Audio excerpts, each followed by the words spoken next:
एक किसान जिसने अपनी सारी जिंदगी खेतों में काम करते हुए गुजार दी और अपने बच्चों का पेट पालता रहा। अब वो बूढ़ा हो गया था और काम करने के काबिल नहीं रहा था। सारा दिन वो एक चारपाई पर बैठा रहता और रात को कमरे में जाकर सो जाता। उसका बेटा अब जवान हो चुका था और बाप की जगह वही खेतों को संभालता था।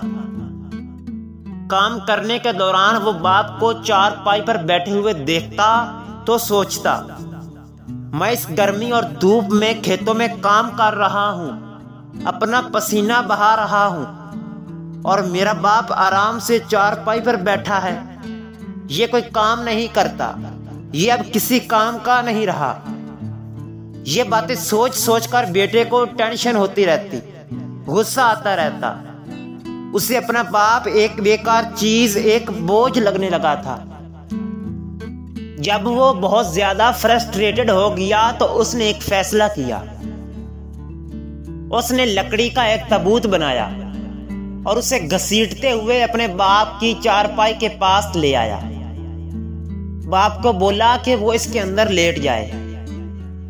एक लफ्ज बोले बगैर बूढ़ा बाप उठकर उसके अंदर लेट गया।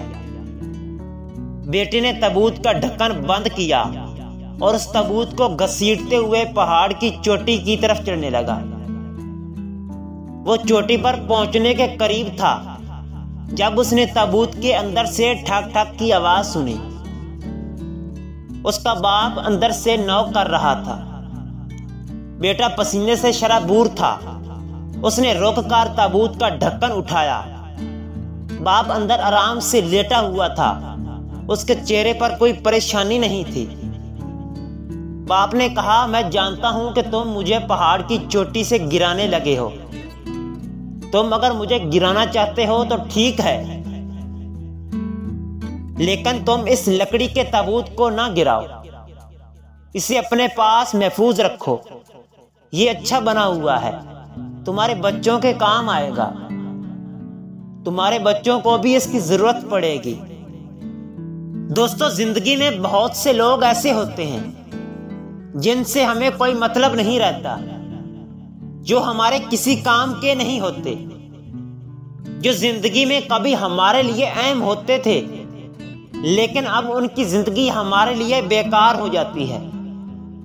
तो हम उन बेकार लोगों को किस तरह ट्रीट करते हैं? उस इंसान को जिससे हमें कोई मतलब नहीं होता।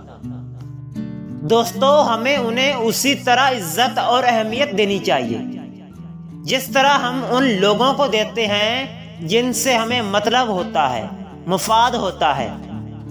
उसी प्यार और मोहब्बत से उनके साथ बर्ताव करना चाहिए जिस तरह हम तब करते थे जब वो हमारे लिए अहम थे, वैल्यूएबल थे। इसलिए दोस्तों, जिंदगी में हर रोज कुछ नया सीखो, नया सोचो, नया करो, लर्न करो।